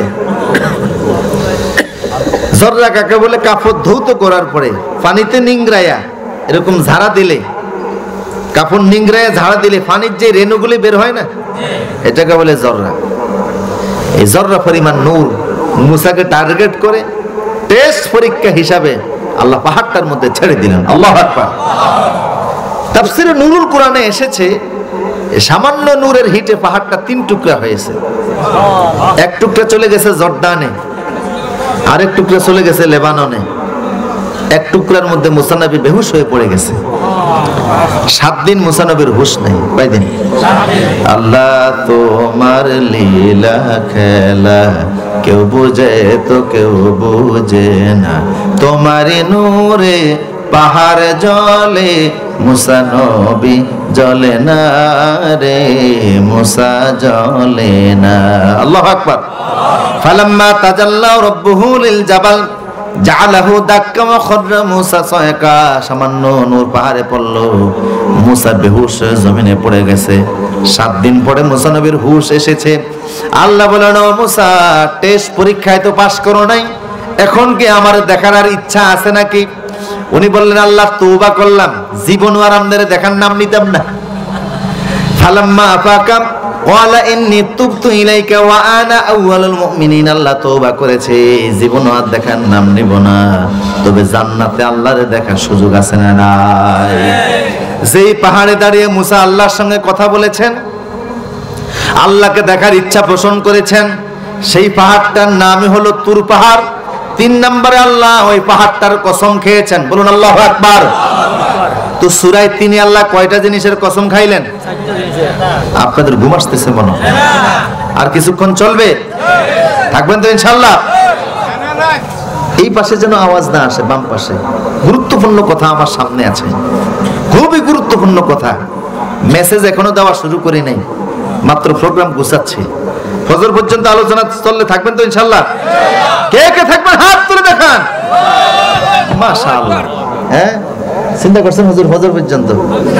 নামাজ কাজা করার ওয়াজ আমি করি না, আর অল্প কিছুক্ষণ ইনশাআল্লাহ। প্রিয় সুদীপ, অল্প কয়েক মিনিটের ভিতরে ইনশাআল্লাহ আমরা ছেড়ে দেবো আপনাদেরকে। আপনাদের আগ্রহ দেখলাম, আল্লাহ খুশি, ফেরেশতারাও খুশি, আলহামদুলিল্লাহ। প্রিয় সুদীপ, 4 নাম্বার আল্লাহ কসম খেলেন, মাউলিদে নবী, বিশ্ব নবীর জন্মস্থান মক্কা। মক্কার আল্লাহ কসম খেলেন 4 নাম্বারে, এটা রাসূলুল্লাহর জন্মস্থান, ঠিক কিনা বলেন? এই মক্কার আগের নাম ছিল বাক্কা। রাসূলুল্লাহর সম্মানে হুজুরের নাম মুহাম্মাদের মিম অক্ষরের সাথে মিল রেখে বাক্কার নাম আল্লাহ রেখে দিলেন মক্কা। কি হয়ে গেছে? মক্কা হয়ে গেছে। এই মক্কা রাসূলের জন্মস্থান, তাই আল্লাহ এটার কসম খাইলেন, কারণ বিশ্বনবী এখানে জন্ম নেবেন, এই জায়গার দাম অনেক বেশি। আল্লাহু আকবার বলেন। সারা পৃথিবীর মানুষকে আল্লাহ সেই জায়গায় ডাকছেন, ঠিক কিনা বলেন? ওয়াযিন ফিন্নাস বিল হজ, সারা পৃথিবীর মানুষ এখানে আসো। পৃথিবীতে যত শহর আছে সব শহর কম বেশি ধ্বংস হয়েছে, কিন্তু মক্কাকে আল্লাহ, মক্কার জমিনে মুহাদ্দিসরা বলেছেন, কোন স্বৈরাচার, দুষ্ট, খাবিস, কামিনা, অত্যাচারী, জালিম পৃথিবীর ইতিহাসে আজ পর্যন্ত মক্কায় প্রবেশ করতে পারে না। ওমান দাখালাহু কানা আমিনান, এই শহরের কসম আল্লাহ খেয়েছেন, এই শহরের নিরাপত্তার দায়িত্ব আল্লাহ নিজে নিয়েছেন। কথা বলেন ঠিক কিনা? একজন প্রবেশ করতে চাইছিল, কি নাম? আব্রাহা। কি নাম? ফারসানি আসতে মক্কা থেকে 3 কিলোমিটার দূরে ওয়াদিউল মুহাসসারা নামক জায়গায় যখন আসলো, আল্লাহ পাঠিয়ে দিলেন। ভিতরে ঢুকবে তো দূরের কথা, জায়গায় শেষ। কি পাঠাইছেন পড়েন, ও আরসালা আলাইহিম তায়রান আবাবিল তারমিহিম বিহিজারাতিম মিন সিজ্জিল।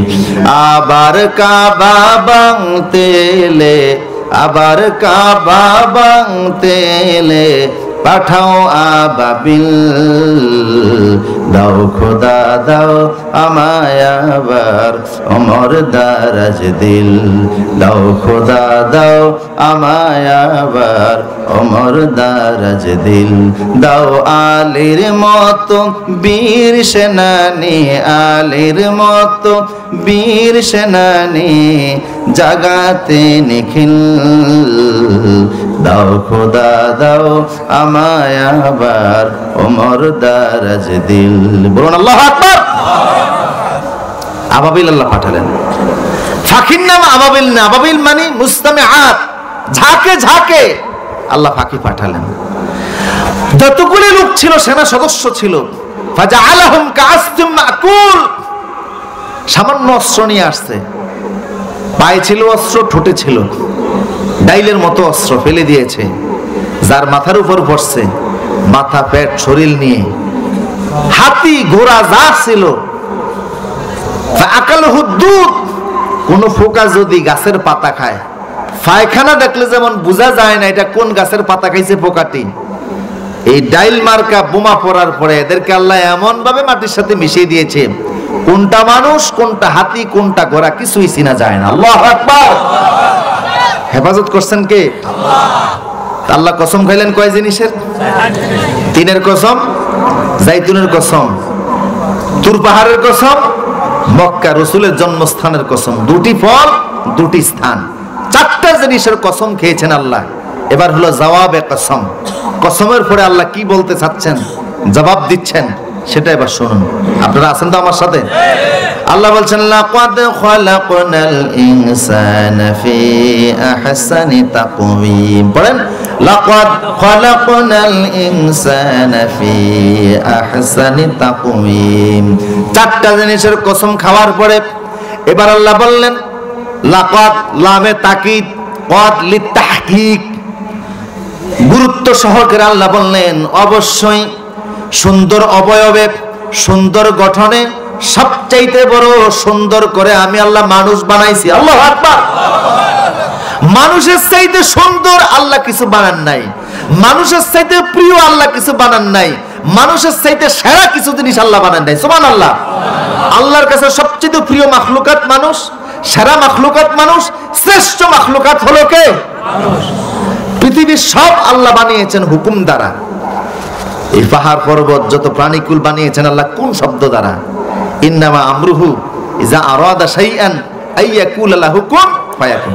আল্লাহ বলছেন হ্যাঁ, দেয়ার এন্ড দেয়ার হয়ে গেছে। একমাত্র মানুষ যাকে আল্লাহ নিজ হাতে বানিয়েছেন। সুবহানাল্লাহ। আর একটু আস্তে বলেন সুবহানাল্লাহ। হাদিস বুখারীতে আসছে, হাসরের ময়দানে হাসরবাসী আদম নবীর কাছে গিয়ে বলবে আনতা আবুন নাস খালাকাল্লাহু বিয়াদিহি ইসফা আলানা। আপনি আমাদের বাবা, আল্লাহ নিজ হাতে আপনারে বানিয়েছেন, আজকে আপনি আমাদের জন্য সুপারিশ করুন। অনেক লম্বা হাদিস। হাদিস থেকে আমরা কি পাইলাম? মানুষের আল্লাহ কি দিয়ে বানিয়েছেন? নিজ হাতে বানিয়েছেন। অন্য সব বানিয়েছেন হুকুম দ্বারা, মানুষকে বানিয়েছেন আল্লাহ নিজ হাতে। তবে এই হাত দ্বারা আবার আহলে হাদিসদের মতো ব্যাখ্যা করবেন না। আহলে হাদিসরা বলে আমাদের যেমন হাত আছে আল্লাহর তেমন হাত আছে, আমাদের চেহারার মতো আল্লাহ চেহারা আছে, আল্লাহ চেহারার ভিতরে এক চোখ। নাউজুবিল্লাহ বলবেন না। আমরা বলি আল্লাহর হাত আছে, তবে আমাদের হাতের মতো না। ইমাম আবু হানিফা বলেছেন আল্লাহু রিজলুন লাইসা কা আরজুলিনা, আল্লাহু ইয়াদুন লাইসা কা আইদিনা, আল্লাহু ওয়াজহুন লাইসা কা উজুহিনা, লাইসা কামিসলিহি শাই। আল্লাহু আকবার। আল্লাহর হাত আছে, আমাদের হাতের মতো না। আল্লাহর চোখ আছে, আমাদের চোখের মতো না। আল্লাহর পা আছে, আমাদের পায়ের মতো না। আল্লাহ কেমন? যেমন হওয়া উচিত তেমন। কথা বলেন ঠিক কি না? আল্লাহর সাথে তুলনা চলে এমন কিছুই আল্লাহ বানান নাই। আল্লাহর অনুরূপ কিছুই নাই। কথা কি বুঝতেছেন? তা আল্লাহ আদমকে বানালেন নিজ হাতে। এই জন্য মানুষের চাইতে প্রিয় সৃষ্টি আর নাই, মানুষের চাইতে সেরা সৃষ্টি আর নাই, মানুষের চাইতে শ্রেষ্ঠ সৃষ্টি আর নাই। প্রাসঙ্গিক ক্রমে বলছি, যদি আপনারা শুনতে রাজি হন। কষ্ট হচ্ছে না তো ইনশাল্লাহ? বাগদাদের একজন বাদশা ছিলেন, স্ত্রীকে নিয়ে রাত্রিবেলা পূর্ণিমার রাতে ছাদের মধ্যে হাঁটতেছেন। স্ত্রীর কথাবার্তা একটু আবেগ আপ্লুত হলেন। স্ত্রীও খুব সুন্দরী ছিলেন। স্ত্রী বললেন আমি আপনার যত স্ত্রী আছে, দাস দাসী আছে, সবার চাইতে বেশি সুন্দর। মহিলাদের তো এটাই অভ্যাস, নিজেরা সবচেয়ে বেশি হাইলাইট করে, ঠিক কিনা বলেন? আমি সবচেয়ে বেশি সুন্দরী। বাদশা বলল তুমি কি চাঁদের চাইতেও বেশি সুন্দরী নাকি? স্ত্রী কয়ে হাত। বাদশা বলল তুমি যদি লাউলাম তাকুন আহসানা মিনাল কামার লাকানা কাযাব, তুমি যদি আকাশের চাঁদের চাইতেও বেশি সুন্দর না হও তাইলে তুমি সেইটা মানে কোনটা? আমি বলতে চাইলাম না, আপনারা কইছেন। এই শব্দগুলি কম উচ্চারণ করবেন। আমাদের দেশে আছে না নাই? আছে। দেখ কেমনে কয় তোরে তালাক, তোর মারে তালাক, তোর বাহিরে তালাক, তোর 14 গোষ্ঠী তালাক। আচ্ছা, বউরে তালাক দেওয়ার ক্ষমতা বা অথরিটি আপনার আছে, ওর মারে, ওর নানির, ও 14 গোষ্ঠীতে তালাক দেন কোনাক করে। আবার ইদানিং ফতুয়া দেয় যে হুজুর তালাক যখন দিছে তখন মাথা গরম ছিল। মাথা কি ছিল? খুব গরম ছিল। গরম অবস্থায় দিছি, সুস্থ অবস্থায় দেই না, কাজে তালাক কি হবে? আচ্ছা আপনারা বলেন, পৃথিবীতে কেউ কোনোদিন মিষ্টি মুখে দিয়ে বউ তালাক দিছে? টাঙ্গাইলের সমসম, বগুড়ার দই আর কুমিল্লার রসমালাই খাইয়া বুড়ে হাসতে হাসতে তালাক দিছে? তালাক মেশে দেয় কেমনে? এই ওই দক্ষিণ অঞ্চলে এক জায়গায় স্ত্রীর স্বামী তালাক দিছে। এখন দুইজন যে বাগানে এক জায়গায় মিলিত হয়েছে, যে সংসার তো ভাঙতে চায় না, দুইজন আসতে চায়, মিল দিব কেমনে? স্ত্রী কোনো অসুবিধা নাই, হুজুররা যখন আসবে যা কথাবার্তা বলার আমি বলবো, আপনি কিচ্ছু বলেন না, মিল আমি করে এলাম। মহিলাদের মাথায় একটু তুরুক্কা বুদ্ধি আছে না? হুজুররা আসছে আর উনি বলে যে হাজরাত ওলামায়ে কেরাম, কি আর কথা বলবো, আমার স্বামী আমার সাথে একটু রাগ করেছে। কেন রাগ করেছে? জামাই শ্বশুর বলছিল যে আগামী সপ্তাহে বড় জামাই, মেয়ে জামাই আসবে ঢাকা থেকে, উনি আসলে বড় একটা মোরগ ছিল, অনেক শখে এটারে বড় করছি, ওটা রান্না করে খাওয়াবো, কিন্তু তরকারি না পাই আমি ওটারই জবাই করে দিছি রাগে। স্বামী এসে বললো যে তোরে নিষেধ করলাম, তারপরও তুই আমার কথা শুনলি না, তুই বড় সালাক, তুই বড় সালাক, তুই বড় সালাক। আর আমাদের বাড়ির আশেপাশে যারা আছে এরা কয় আমার নাকি কইছে তোরে তালাক তালাক। হুজুরা কই যে আচ্ছা, সালাক আর তালাক তো আর এক জিনিস না, কাজে তালাক আপনি হন নাই, চিন্তা করছেন কোন জায়গায় জিনিস কোথায় নিয়ে লাগাইছে। ফাঁকি মানুষের দেখা গেছে, আল্লাহর কি দেওয়া যাবে? এই শব্দগুলি মুখে আনবেন না। ইসলাম চায় সংসারগুলি টিকে থাকুক, এই জাতীয় জিনিসগুলি যাতে না আসে। কিন্তু অনেক চেয়ারম্যানরা বলেন প্রতিদিন ফরকিয়ার কারণে গ্রামগঞ্জেও এখন প্রত্যেক মাসে 250-60টা বিবাহ বিচ্ছেদ হচ্ছে। কথা বলেন ঠিক কি না? পারিবারিক অশান্তি ইউরোপ আমেরিকার মতো শুরু হয়েছে, এর অনেকগুলি কারণও আছে, লম্বা কথা বলতে চাই না। প্রিয় সুদীপ, এই জন্য এই তালাক নামক বিষয়গুলি থেকে আমাদেরকে বেঁচে থাকতে হবে, এই ঘৃণিত বিষয় ছাড়তে হবে। স্বাভাবিক, রাসূলুল্লাহ আল্লাহ বলছেন স্ত্রীর কোনো কথায় যদি তুমি অসন্তুষ্ট হও, তাহলে ভালো কিছু বিষয় আছে তার জীবনে, আছে না নাই? সেগুলি দেখে আজকের এই বিষয়গুলি ভুলে যাও, ঘরটারে ঠিক রাখো, মহাব্বত ভালোবাসা দিয়ে ঠিক রাখো। রাসূলুল্লাহর ঘরে দৌলত ছিল না, কিন্তু ভালোবাসা ছিল। একদিন রাসূলুল্লাহর 9 জন স্ত্রী রাসূলকে জিয়া ধরলেন যে আজকে আপনাকে বলতেই হবে আপনি কারে বেশি ভালোবাসেন। সুবহানাল্লাহ বলবেন না? রাসূলের একসাথে ছিলেন কয়জন স্ত্রী?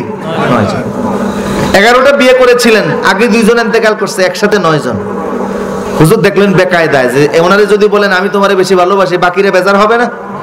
হুজুর বললেন আচ্ছা ঠিক আছে, আগামীকাল বলবো কারে বেশি ভালোবাসি, তবে আমি যারে বেশি ভালোবাসবো তার হাতে খেজুর থাকবে 2টা। স্ত্রীরা সব চলে গেছে। রাত্রিবেলা আল্লাহ নবী আয়েশার কাছে গেছে, বললেন আয়েশা তোমারে বড় ভালোবাসে, এই নাও খেজুর 2টা, তবে খবরদার এটা আর কাউরে বলবা না। চলে গেলেন হাফসার কাছে, গিয়া খেজুর 2টা দিয়া কয় হাফসা আমি তোমারে বেশি ভালোবাসি, এই নাও খেজুর 2টা, খবরদার কারো কাছে বলবা না। পরের দিন সব স্ত্রীরা এসেছে, হুজুর আপনি কারে বেশি ভালোবাসেন? হুজুর বলেন গতকাল রাতে যার হাতে খেজুর 2টা দিয়েছি তারে বেশি ভালোবাসি। 9 জন কয়ে বেকইতে আমরা পাইছি। হুজুর বললেন তাহলে বোঝা গেল সবাইরে ভালোবাসি এবং সমান সমান ভালোবাসি। সুবহানাল্লাহ। আমার প্রিয় সুদীপ, যে কথা বলছিলাম, বাগদাদের বাদশা স্ত্রীকে বলল তুমি যদি চাঁদের চাইতে বেশি সুন্দর না হও তাইলে তুমি। এখন রাত্রিবেলা আবেগে কথা বলেছে, রাত্রিবেলায় আবেগ বেশি থাকে। স্ত্রীরে কত যে তখন প্রলোভন দেয়, আর কত প্রস্তাব দেয়, আর কত লোভ দেয়। বাসর ঘরে তো অভাব নাই যে তুমি আমার সংসারে আসছো, কিছুর অভাব রাখবো না, সোনার চামচে খাওয়ামো, রূপার প্লেটে দেবো, স্বর্ণের গ্লাসে পানি খাওয়ামো। এরপরে দেখা যায় ডাইল ভাতও পায় না। রাতে তো অনেক প্রস্তাব দেয়, অনেক আবেগ থাকে, কিন্তু সকালবেলা আর এত আবেগ, তখন বিবেক জাগ্রত হয়। আবেগ যা কি আসে? বিবেক আসে। বাচ্চার মনে আসতো সকালবেলা হায় হায় করলামটা কি, কঠিন কথা বলে ফেলেছে। স্ত্রী যদি চাঁদের চাইতে বেশি সুন্দর না হয় তাইলে সে তালাক। চাঁদের চাইতে কি আর মানুষ বেশি সুন্দর হয়? দেশের সব আলেমদেরকে ডাকছে, বাগদাদের সব আলেমরা গেছে, আলেমদের সামনে উনি ফতুয়া চাইলেন যে আমি তালাক দিছি, তবে শর্তযুক্ত তালাক। বউ যদি চাঁদের চাইতে বেশি সুন্দর না হয় তাইলে সে তালাক। আলেমরা বললো না, চাঁদ যে সুন্দর, চাঁদের চাইতে মানুষ তো সুন্দর হওয়ার প্রশ্নই আসে না, আপনার বউ তালাক হয়ে গেছে। সবাই একমত ফতুয়া। ছোট্ট একটা ছেলে, নাম হলো আকসাম ইবনে সাইফি, হাত উঁচু করে বলল আমার একটু বক্তব্য আছে বাদশা, আপনার স্ত্রী তালাক হয় নাই। আলেমরা বলল ছোট্ট বাচ্চা তুমি কি বলো? এত বড় আলেম মুরব্বীরা যেখানে বসে আছে তাদের মুখের উপর ফতোয়া দাও, তুমি কি জানো? ছেলে বলল না, আমি দলিল ছাড়া কথা বলি না, আমার কাছে দলিল আছে।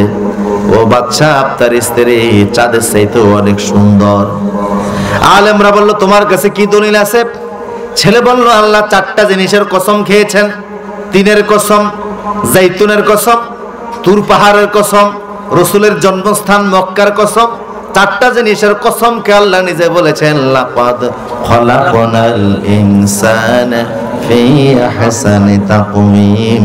আল্লাহ বলেছেন আমি আল্লাহ সবচেয়ে বেশি সুন্দর করে মানুষ বানিয়েছি। বোঝা গেল মানুষ চাঁদ সূর্যের চাইতো, তারকার চাইতো অনেক সুন্দর। আল্লাহু আকবার। কাজে আপনার স্ত্রী তালাক হয় নাই, মানুষের চাইতে সুন্দর আল্লাহ কিছু বানান নাই, মানুষের চাইতে প্রিয় আল্লাহ কিছু বানান নাই, মানুষের চাইতে সেরা আল্লাহ কিছু বানান নাই। সুবহানাল্লাহ। এবার সেই মানুষের হালতটা একটু শুনবেন। কষ্ট হচ্ছে মনে হয়? মুনাজাত দিয়ে দেব নাকি? আমার রেডি তো? হ্যাঁ, সকাল পর্যন্ত। আচ্ছা আচ্ছা, না আর কিছু, আর 10-15 মিনিট ইনশাল্লাহ। কেমন? আর 10-15 মিনিট বলুন তো আল্লাহু আকবার। এবার গুরুত্বপূর্ণ কথা আসছে, মূল যা আমি বুঝাতে চাই সেই কথাটা সামনে। আল্লাহ বলেন মানুষের চাইতে সুন্দর কিছু নাই। এরপরে বললেন সুম্মা রাদাদনাহু আসফালা সাফিলিন। এই মানুষটাই এক পর্যায়ে দেখা যায় তারা সুন্দর থাকে না, চেহারা থাকে না।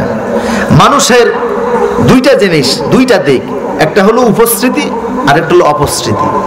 জন্মের পর থেকে 35 বছর পর্যন্ত মানুষের শরীরের ভিতর থেকে তার শরীরকে বাঁচিয়ে রাখার জন্য যেই সমস্ত ক্যালোরি তৈরি হয়, দেহকোষ তৈরি হয়, ওইটা 35-এর পরে আর উৎপাদন হয় না।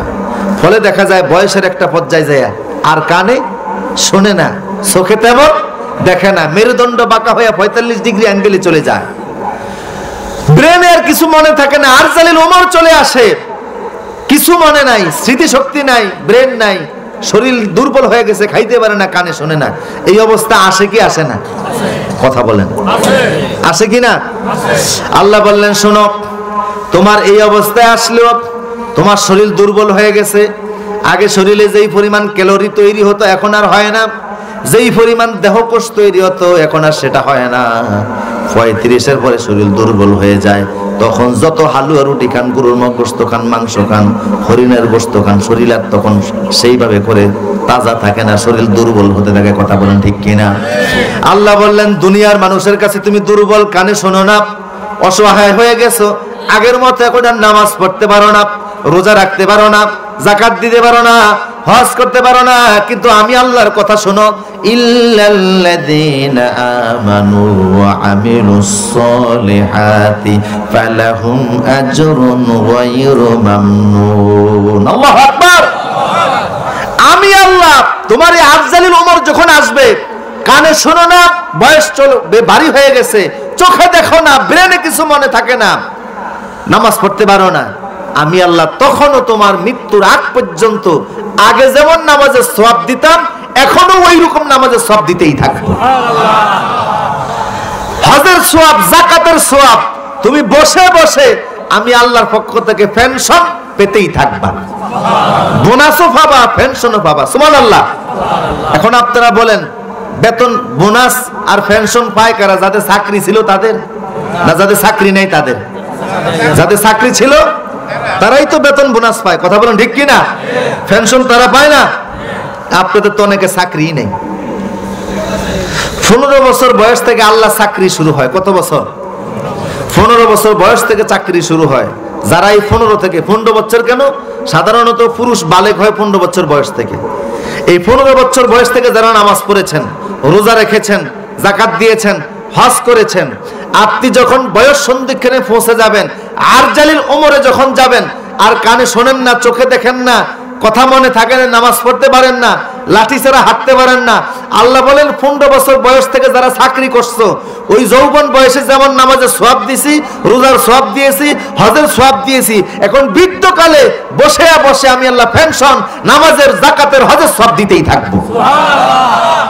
আগে যেমন দিয়েছি এখনো তেমন।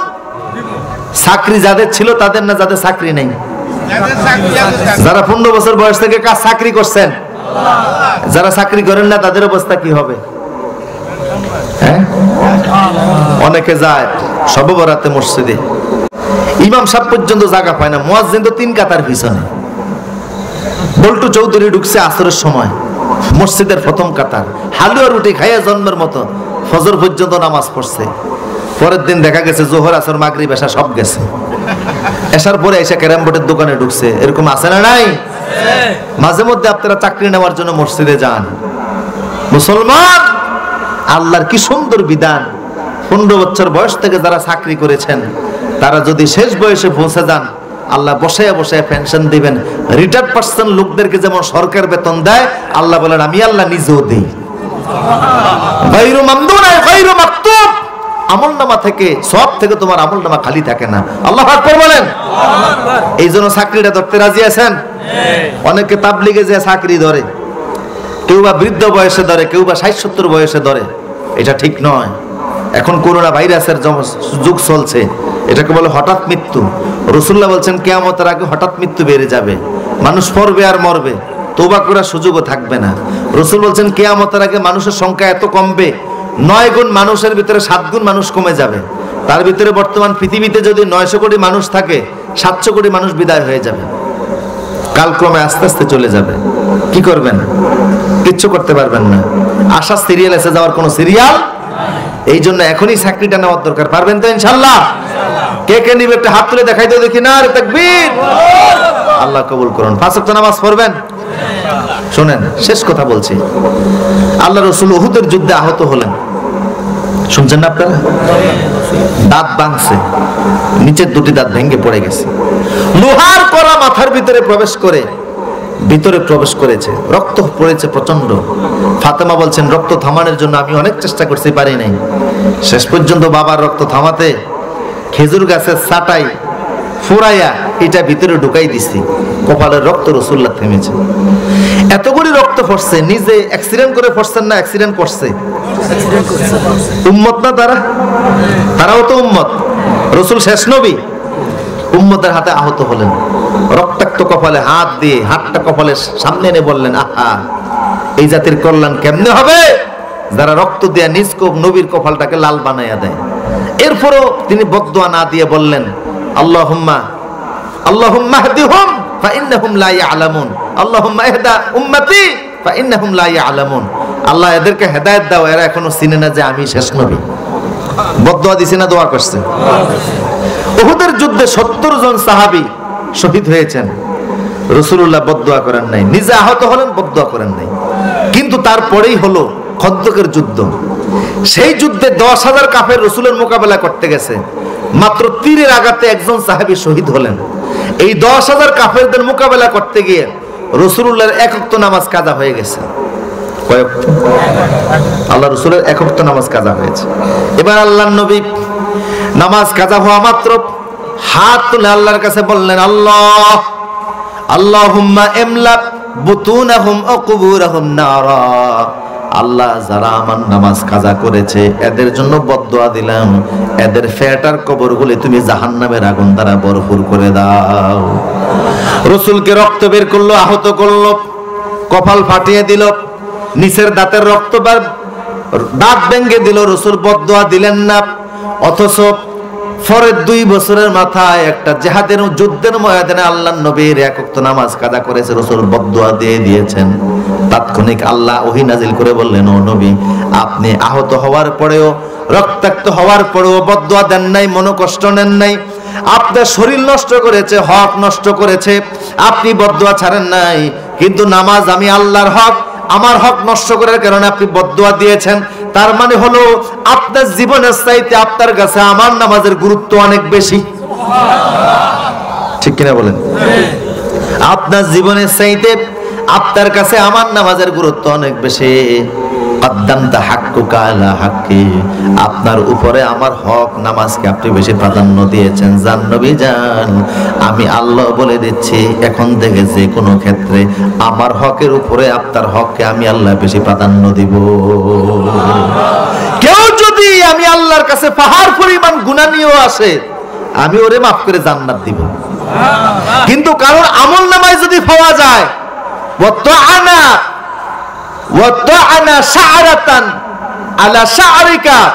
আপনার সাথে চুল পরিমাণ যদি কেউ বেয়াদবি করে, আমি আল্লাহ ওরে ঈমান দিব না, জাহান্নামে ডাইরেক্ট প্রবেশ করিয়ে দেব। রাসূল আল্লাহ নিজের হক মাফ করবেন। রাসূলুল্লাহর সঙ্গে ন্যূনতম বেয়াদবি করেছে, হক নষ্ট করেছে, চুল পরিমাণ আল্লাহ রসুলের সঙ্গে বস্তাকি করেছে, আল্লাহ ক্ষমা করবেন না, ডাইরেক্ট জাহান্নাম, চিরস্থায়ী জাহান্নাম। কথা বলেন ঠিক কি না? এই বিধান কার? আল্লাহ দিয়েছে। শুনতেছেন কথা? নামাজের গুরুত্ব নিয়ে বলছিলাম, নামাজ পড়বেন তো ইনশাআল্লাহ? যারা 15 বছর থেকে নামাজ পড়া শুরু করেছেন, এখনো যদি তওবা করে শুরু করেন, বৃদ্ধ বয়সে চলে গেলে যখন কানে শুনবেন না, চোখে দেখবেন না, আর জালিল ওমরে পৌঁছে যাবেন, আল্লাহ বসে বসে বেতন, বোনাস, রিটায়ার্ডের সব আল্লাহ দিতে থাকবেন। সুবহানাল্লাহ।